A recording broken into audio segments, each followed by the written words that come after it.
Frank Cole found her. After 20 years of silence, the copper ring he made as a 16-year-old orphan led him back to Natalie Wright. She moved into his Manhattan penthouse. He crafted a second ring with his own hands, cutting his fingers just like before. She wore both rings now, the old one worn smooth by time, the new one clumsy but full of meaning. But finding someone is not the same as keeping them. When the past resurfaces and the world begins to watch, love becomes a question neither of them knows how to answer. 6 months had passed since Natalie moved into the Manhattan penthouse, and the space had transformed in ways Frank never anticipated. Her potted plants lined every windowsill, their green leaves catching the morning light. The sterile perfection he once demanded had given way to something warmer. Throw blankets on the couch, books stacked on end tables, the constant aroma of home-cooked meals drifting from the kitchen. Frank had kept his promise to change. He delegated more responsibilities, left the office before sunset, and learned to sit in comfortable silence beside the woman he had spent 20 years trying to forget. Most evenings they would share dinner on the balcony, watching the city lights flicker on below them like scattered diamonds. Natalie still wore both copper rings, the original one worn smooth by 2 decades of faithful keeping, and the new one Frank had made with his own hands, its craftsmanship imperfect but honest. To anyone looking in, they had found their happy ending. But beneath the surface of this peaceful life, invisible fractures were spreading. Frank noticed it first in the small things. Whenever his assistant called about a charity gala or a business dinner, Natalie would find reasons to decline. She claimed she was not ready, that she needed more time. But Frank recognized the look in her eyes. It was not hesitation. It was fear. The same fear he had seen in the orphanage whenever the older children gathered in groups and Natalie would shrink into the shadows to avoid their notice. He tried to accommodate her. He stopped mentioning the events altogether, started declining invitations himself. He told himself he was being considerate, protective. But late at night, when he could not sleep, a disturbing thought crept in. He was hiding her. Just as he had hidden his own past for 20 years, he was now keeping Natalie separate from his world, as if she were something to be ashamed of. They never talked about the future. No mention of marriage. No discussion of what came next. They existed in a carefully constructed present tense, afraid that naming their relationship might somehow break it. The first crack appeared on a Tuesday morning. Frank was reviewing quarterly reports when David, his assistant, knocked on his office door with an unusual expression, something between concern and barely contained alarm. "Sir, there is something you need to see." David placed a tablet on Frank's desk. The screen displayed the homepage of the New York Tribune, and the headline hit Frank like a punch to the chest: "Frank Cole, the billionaire and the buried orphan, passed." The article was thorough. An investigative journalist named Marcus Webb had spent months tracing Frank's history, pulling at threads Frank thought he had severed long ago. The piece detailed everything: his original nameless status at St. Catherine's Orphanage in Baltimore, his adoption by the Morrison family, his subsequent name changed to Cole. There were photographs, the orphanage's crumbling facade, old records with his childhood fingerprints, interviews with former staff members who remembered a quiet, determined boy who disappeared one day and never looked back. Frank read every word in silence. 20 years of careful construction. 20 years of burying the boy from St. Catherine's so deep that even Frank himself had almost forgotten he existed. And now, in 3,000 words, Marcus Webb had excavated everything. He did not go home that night until well past midnight. When he finally walked through the penthouse door, Natalie was waiting in the living room, her face illuminated by the glow of her laptop screen. She had read the article, too. Neither of them spoke. Frank sat beside her on the couch, and they stayed like that until dawn, shoulders touching, preparing for whatever came next. What came next was worse. Marcus Webb was not satisfied with one revelation. He continued digging, visiting St. Catherine's in person, interviewing anyone who remembered those years. And somewhere in his investigation, He found another thread, one that led directly to Natalie. The second article dropped exactly 1 week after the first. Frank's phone exploded with notifications before he even finished his morning coffee. He did not need to read the headline to know what had happened. The look on David's face told him everything. Fairy tale or fraud billionaire. Frank Cole and his former maid from the orphanage. This time the details were even more damaging. Marcus Webb had connected the dots that Frank had prayed would remain separate. Natalie Wright, currently residing with the billionaire, had been employed as his housekeeper just months before their relationship became public. She was also from St. Catherine's, the same orphanage, the same years.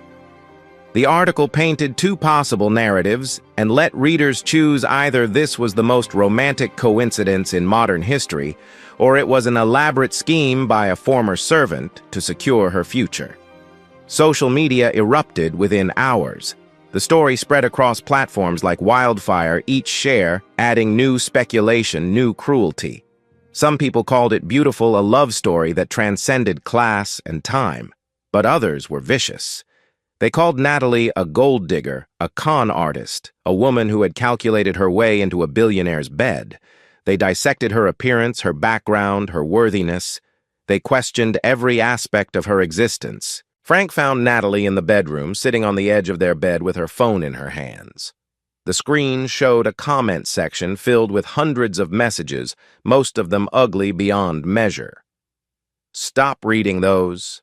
His voice came out harsher than he intended. Natalie looked up at him, and for the first time since she had moved in, Frank saw something break behind her eyes. "They think I planned this," she said quietly. "They think I took the job just to get to you, that the ring, the orphanage, all of it, they think it was a trap." Frank took the phone from her hands and set it face down on the nightstand. "Let them think whatever they want. We know the truth." But even as he said it, he understood that the truth had become irrelevant. In the court of public opinion, narrative was everything, and someone had already written theirs. His board of directors called an emergency meeting the following morning. The company's stock had dipped 3% overnight, not catastrophic, but enough to make investors nervous. Partners were asking questions. A major acquisition that had been in negotiations for months was suddenly under review. Frank sat at the head of the conference table facing 12 men and women who had never questioned his judgment until now.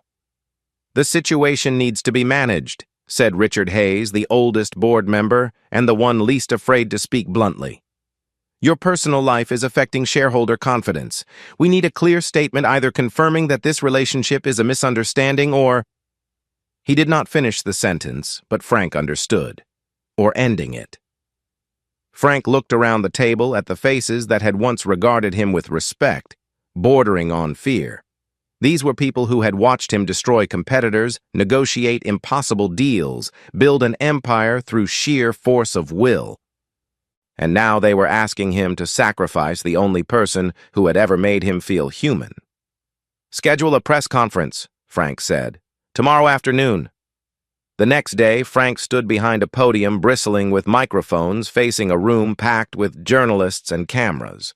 His PR team had prepared a statement carefully worded, legally vetted, designed to distance him from the controversy without explicitly throwing Natalie under the bus.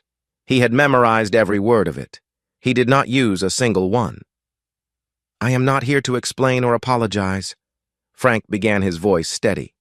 "I am here to tell you the truth, not because I owe it to you, but because the woman I love deserves to have it spoken out loud." The room went silent. "Natalie Wright is not my former maid. She is not a gold digger or a con artist or whatever other names you have invented for her. She is the girl who kept a copper ring I made for her when we were children in an orphanage, and she kept it for 20 years, even though I gave her every reason to throw it away." His voice cracked slightly, but he pressed on. "I was the one who abandoned her.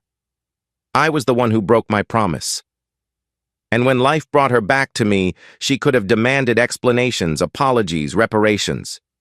Instead, she gave me something I did not deserve a second chance." Frank gripped the edges of the podium. "So, if you want to judge someone, judge me. I am the billionaire who forgot where he came from. I am the coward who spent 20 years running from his past. Natalie is the only honest person in this story, and I will not allow anyone to turn her into a villain just because loving me made her visible." He stepped back from the microphone and walked out of the room without taking questions. Miles away in the Manhattan penthouse, Natalie watched the press conference on the living room television. Tears streamed down her face as Frank's words echoed through the empty space. He had chosen her, publicly, irrevocably, with the whole world watching. But even as her heart swelled with a love, she had never dared to fully trust a cold voice whispered in the back of her mind, "This is only the beginning." The real storm had not yet arrived, and when it did, she was not sure either of them would survive it. The press conference bought them exactly 3 days of peace. For 72 hours, the narrative shifted in Frank's favor. Headlines praised his emotional defense of Natalie. Social media flooded with supportive messages calling their story a modern fairy tale. Opinion pieces debated whether Frank Cole had revealed a more human side of billionaire culture. But the internet has a short memory and an endless appetite for destruction. By the end of the week, the paparazzi had found the penthouse. They camped outside the building's entrance, their cameras clicking like hungry insects whenever anyone entered or exited. Building security tripled, but it was not enough. Telephoto lenses caught Natalie through windows she had thought were private. Drones buzzed near the balcony where she used to water her plants. She stopped going outside. At first, Frank thought it was temporary, a reasonable response to an unreasonable situation.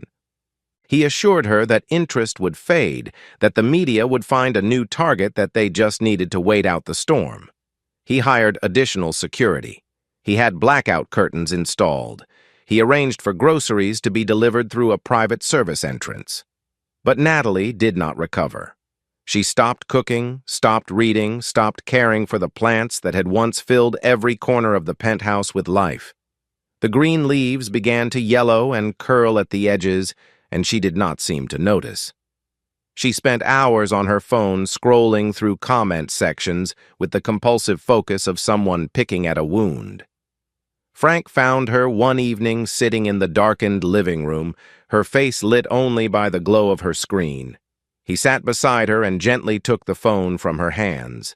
The page was filled with comments beneath yet another article about them. Most were cruel. Some were obscene. A few were threats. "You need to stop reading these," he said softly. "These people do not know you." Natalie did not look at him. Her voice came out flat, almost mechanical. "It took me 20 years to believe I was not invisible. 20 years to convince myself that I was worth something, that I deserved to take up space in the world." She finally turned to face him, and the emptiness in her eyes made his chest constrict. "It only took them 2 weeks to remind me that I was wrong." Frank pulled her into his arms, holding her tight against his chest.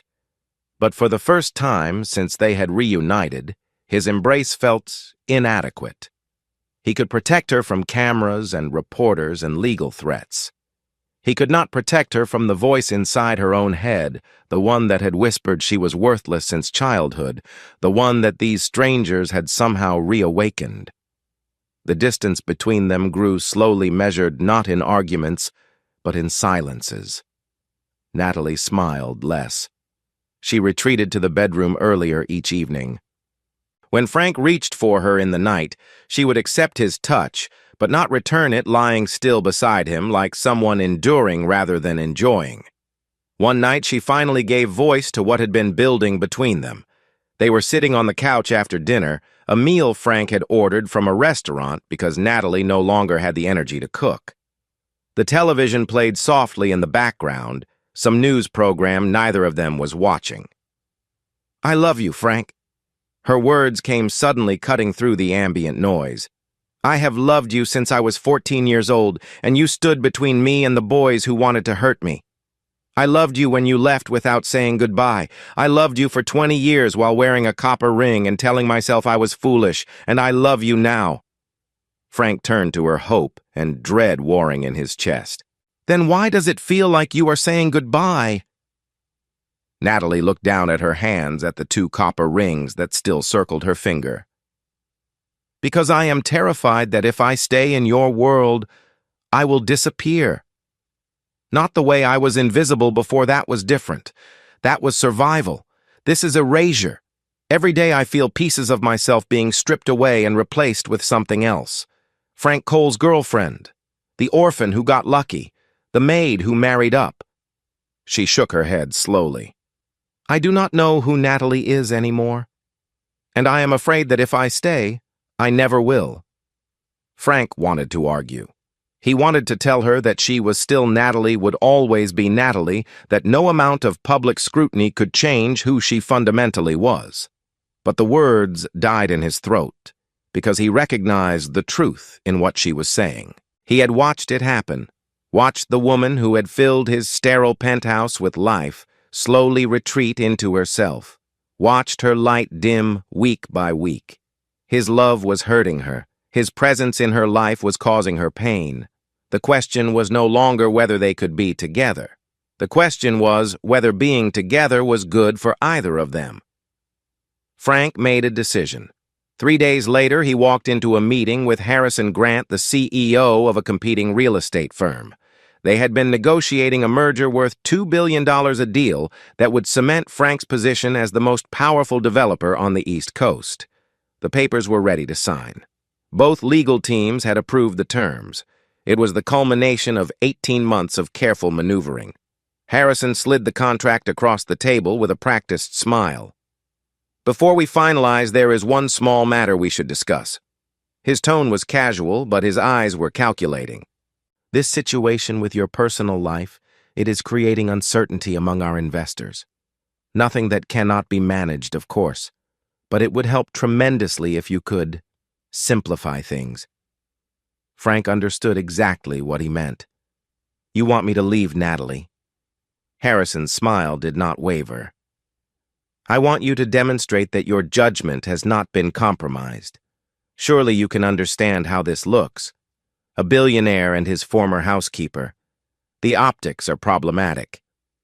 Frank looked at the contract, $2 billion in neat black ink, the prize he had been working toward for nearly 2 years. Then he looked at Harrison Grant with his expensive suit and his carefully neutral expression and his absolute certainty that everyone had a price. The optics, Frank repeated slowly. He picked up the contract, studied it for a moment, then tore it cleanly in half.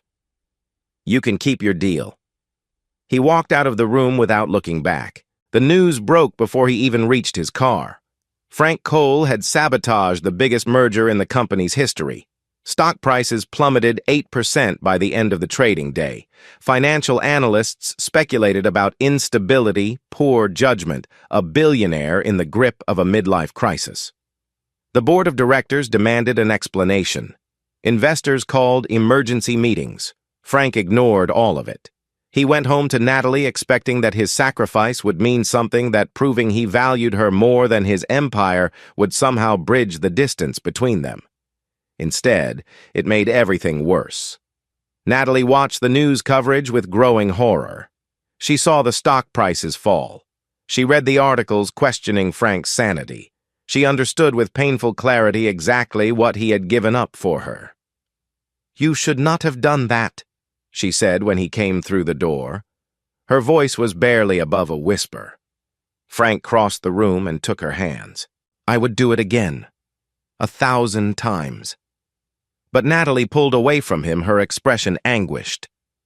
Do you not see now I am the reason your company is failing? I am the reason your partners are abandoning you. Every point that stock drops, every deal that falls through, that is my fault. That is what loving me costs. She wrapped her arms around herself as if trying to hold her body together. What happens in 5 years when you have lost everything? What happens when you look at me and realize I was not worth it? I cannot live with that, Frank. I cannot be the thing that destroyed you. Frank tried to reach for her again, but she stepped back, maintaining the distance between them like a barrier she needed to survive. I love you, she said, and the word sounded like a wound. "But I think loving you is going to break both of us." They slept in the same bed that night but did not touch. The space between them felt as vast as the 20 years they had spent apart. She became pregnant. The baby was born premature at 6 months and did not survive. The perpetrator was quietly dismissed. No charges were ever filed. The records were sealed and Natalie was left to carry the weight alone. She had never told anyone. Not the counselors at St. Catherine's, not the family she later worked for, not even Frank. It was a wound she had buried so deep that she had almost convinced herself it belonged to someone else, a different girl in a different life. Now the whole world knew. Frank found out the same way everyone else did, through a notification on his phone. He read the article in his office, his hands shaking so badly he could barely scroll through the text. By the time he finished, tears were streaming down his face. He understood now. The fear in her eyes whenever intimacy moved too quickly. The way she flinched at unexpected touch. The walls she had built around herself so high and so thick that even love could not fully penetrate them. She had been carrying this for 21 years, and he had never known. He drove home, breaking every speed limit, desperate to reach her, to hold her, to tell her that none of this changed anything. But when he burst through the penthouse door, Natalie was already packing. Her suitcase lay open on the bed, half filled with the modest clothes she had brought from her old apartment. She moved mechanically, folding each item with careful precision, as if the act of organization could impose order on the chaos consuming her. "Natalie?" Frank's voice cracked on her name. She did not turn around. "I have to go." "No, please. We can get through this together." Now she turned, and the look on her face stopped him cold. It was not anger or grief, or even despair. It was emptiness, the expression of someone who had already left, even though her body remained. "I am not leaving because of you," she said quietly. "I am leaving because of me. I need to look at myself without you standing beside me. I need to figure out who I am when no one is watching." She walked to the nightstand and slowly slipped both copper rings from her finger. Her hand looked bare, almost unrecognizable without them. She placed the rings beside an envelope she had prepared, the metal catching the fading light from the window. "Keep these safe," she said, her voice barely steady. "Both of them." Frank stared at the rings, the original one worn smooth by 20 years of faithful keeping, and the newer one he had made with his own hands. Seeing them separated from her felt like watching a part of her die. "I love you," she said. "That is the only thing I know for certain anymore, but right now I do not know who I am. I have been running from my past for so long, and it finally caught up. I have to face it alone. Not because you are not enough, but because this is my fight." Frank clutched the envelope like a lifeline. "Tell me what to do. Tell me how to help." Natalie reached up and touched his face, her palm warm against his cheek. "Do not look for me. Do not wait for me. Live your life." She attempted a smile, but it faltered. "If I become strong enough, I will come back. But I cannot promise. I have seen what promises do to people." She picked up her suitcase and walked past him through the living room filled with dying plants, past the windows that overlooked a city that had never felt like hers. Frank did not follow. He stood frozen in the bedroom, listening to her footsteps fade, listening to the front door open and close, listening to the silence that remained. When he finally opened the envelope, he found a single sheet of paper with her handwriting, "You made me feel worth bleeding for." That was the greatest gift anyone ever gave me. Now I need to learn to feel that way about myself. Keep the rings safe, both of them. If I find my way back, I will want them waiting. Natalie vanished into the night, carrying nothing but a small suitcase and 21 years of pain she could no longer outrun. And Frank Cole, the man who controlled an empire, stood alone in his penthouse and wept for the second time in his adult life. The first time had been the day he left St. Catherine's without saying goodbye. Frank honored her request. He did not search for her. He did not hire investigators or trace her phone or use any of the countless resources at his disposal to find her. He had lost her once before by taking the easy path by choosing escape over commitment. He would not make that mistake again, even if honoring her wishes felt like slowly bleeding to death. The penthouse became a mausoleum. Natalie's plants continued their slow decline, leaves browning and dropping to the floor. Frank could not bring himself to throw them away, nor could he summon the will to save them. He watered them occasionally mechanically, but without the attention they needed. They died one by one, and each withered stem felt like another piece of her disappearing. He went to work. He attended meetings. He signed documents and made decisions that affected thousands of employees and millions of dollars. But he moved through his days like a man walking underwater, present in body, absent in everything else. His board of directors noticed the change. His competitors sensed weakness. The stock price stabilized but did not recover. None of it mattered to Frank. He had spent his entire adult life building an empire to prove he was worth something, and now he understood that all of it together weighed less than one copper ring. He kept both rings in a small wooden box on his nightstand. Every night before sleep, he would open the box and look at them, the original one worn smooth by 2 decades of faithful keeping, and the newer one he had crafted with his own clumsy hands. Sometimes he would hold them, feeling their weight, remembering the girl who had torn her shirt to bandage his bleeding fingers, remembering the woman who had walked away rather than watch him destroy himself for her. The first month was the hardest. Frank would catch himself reaching for his phone to call her, typing her name into search engines, driving past the Brooklyn neighborhood where she used to live. Each time he stopped himself. Each time it felt like tearing open a wound that had not yet begun to heal. The second month, he started having the nightmares again. He would wake in the darkness, gasping, reaching for someone who was not there. The ceiling of his bedroom became as familiar as it had been during those sleepless years before Natalie returned, before she filled his empty spaces with green leaves and home-cooked meals, and the simple miracle of her presence. By the third month, Frank realized something that changed everything. He could not save himself by waiting for Natalie to return. If he spent the rest of his life frozen in grief, he would become exactly the man who had abandoned her 20 years ago, someone who existed only in relation to others, who had never learned to face his own reflection. He started therapy. It was the hardest thing Frank Cole had ever done. Harder than building an empire.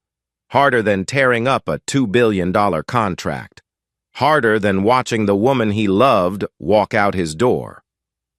Sitting in that quiet office, facing a stranger who asked questions he had spent a lifetime avoiding, Frank finally began to excavate the boy he had buried. He talked about St. Catherine's, about the hunger and the fear and the desperate desire to escape, about the Morrisons who had given him everything except permission to be himself, about the name. Changes, first Morrison, then Cole, each one, an attempt to become someone new, someone untouchable, someone who had never been a nameless orphan in a crumbling building in Baltimore. He talked about Natalie, about the promise he had made and broken, about the guilt that had festered for 2 decades, transforming into a coldness that kept everyone at arm's length, about how finding her again had cracked open something inside him and how losing her had finally shattered it completely. The therapist listened. She asked questions. She did not judge. Slowly, session by session, Frank began to reassemble the pieces of himself into something more honest. 6 months after Natalie left, Frank drove to Baltimore.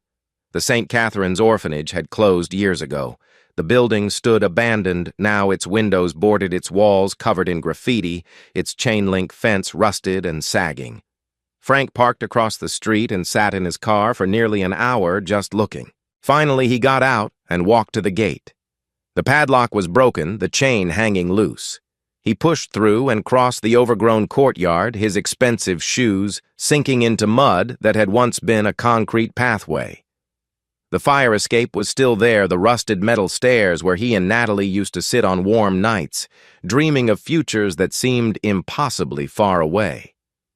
Frank climbed to the second-floor landing and sat on the corroded grating, his legs dangling over the edge, just like they had when he was 16 years old. And for the first time since childhood, Frank allowed himself to grieve. He wept for the boy he had abandoned, for the promises he had broken, for the man he had become, and the man he should have been. He wept until his chest ached and his throat was raw, and somewhere in that release, something shifted. He could not change the past, but he could decide what the future would mean. 3 months later, Frank established the Glass Ring Foundation. It provided support for orphans aging out of the foster system and resources for survivors of institutional abuse. He did not hold a press conference. He did not put his name on the building. He simply did it because it was right, because he finally understood that redemption was not about grand gestures witnessed by the world, but about quiet choices made when no one was watching. Across the river in Brooklyn, Natalie was fighting her own battle. She had returned to her old apartment, the lease still valid, because she had never officially terminated it. The space was small and bare, stripped of the plants she had taken to Frank's penthouse and never brought back. She slept on a mattress on the floor and ate simple meals and tried to remember who she had been before the world started watching. The first week, she did not leave the apartment at all. She lay in bed and stared at the ceiling, feeling the full weight of everything she had been running from for 21 years. The memories she had buried so deep came flooding back, the staff member at St. Catherine's who had cornered her in the storage room, the months of terror and shame, the baby who had lived for only a few hours before slipping away. For the first time in her life, Natalie let herself feel it all. She did not push the pain away or pretend it belonged to someone else. She simply lay in the darkness and let it wash over her wave after wave until she thought she might drown. But she did not drown. She survived. And after the worst had passed, she picked up the phone and made an appointment with a therapist. The sessions were excruciating. Speaking the words aloud, describing what had happened to her, naming the baby she had lost, acknowledging the shame she had carried for more than 2 decades, felt like pulling glass shards from wounds that had never properly healed. But with each session, the glass came out a little more, and the wounds began to close. Her therapist taught her something that changed everything. She did not need anyone to love her in order to be worthy of love. Her value did not depend on Frank's affection, or the world's approval, or the absence of trauma in her past. She existed. That was enough. It took months, but slowly Natalie began to rebuild herself, not the version of herself that had served wealthy families without being seen, and not the version that had tried to fit into Frank's world. Someone new. Someone who could stand in the light without disappearing. 1 year after she walked out of Frank's penthouse, Natalie sat by her window in the Brooklyn apartment watching the afternoon sun paint the walls gold. On the table before her was a single sheet of paper and an envelope. She thought about the 2 copper rings she had left with Frank, the original one he had made when they were children, and the newer one he had crafted as a man who had learned to change. She had asked him to keep them safe, and she knew he had. She picked up her pen and began to write. Frank, I am not the same person who left your penthouse a year ago. I do not know if that is good or bad. I only know that I am finally learning to look at myself without flinching. The rings are yours to keep, both of them. The first one belongs to the children we used to be. The second one belongs to the people we might still become. I am not ready to come back. I do not know when I will be, but I wanted you to know that I am still here. I am still healing, and I have not forgotten. When I am strong enough, I will come for them. Wait for me, or do not. That choice is yours, but know that I am trying, and that has to be enough for now. She sealed the envelope and addressed it to his office. Then she walked to the corner mailbox and sent it before she could change her mind. 3 days later, Frank found the envelope among his morning correspondence. There was no return address, but he recognized her handwriting immediately. The same neat letters that had filled the note she left the night she walked away. He read her words once, twice, 3 times. Then he walked to his nightstand, opened the wooden box, and looked at the 2 copper rings waiting inside. She was alive. She was healing. She had not forgotten. Frank lifted the 2nd ring, the one he had made with his own hands, the one that represented not who they had been, but who they could become, and carried it to his desk. He placed it in the top drawer, where he would see it every morning when he began his work. Then he walked to the balcony where Natalie's plants had finally been replaced with new ones green and thriving under his inexpert care. He looked out across the Manhattan skyline toward Brooklyn, toward a small apartment where a woman was learning to believe she deserved to be loved. And for the first time in a year, Frank Cole smiled. The question hung in the air between them, spanning the miles and the silence. When 2 people have finally learned to love themselves, is there still room for them to love each other? Neither of them knew the answer. But for the first time, not knowing felt like hope instead of fear. This story teaches us something important. Sometimes love is not about staying together at all costs. Sometimes the bravest thing 2 people can do is step apart. Not because they have stopped loving each other, but because they need to learn how to love themselves first. Frank spent 20 years running from his past. Natalie spent 21 years burying her pain. It was only when they faced those wounds alone that they began to truly heal. And here is the question I want to leave with you. Have you ever had to walk away from someone you loved, not because the love was gone, but because you needed to find yourself? Or maybe someone walked away from you, and you are still waiting, still hoping, still wondering if they will return. Share your story in the comments. You might be surprised how many people understand exactly what you are going through. If this story touched your heart, please subscribe and turn on notifications.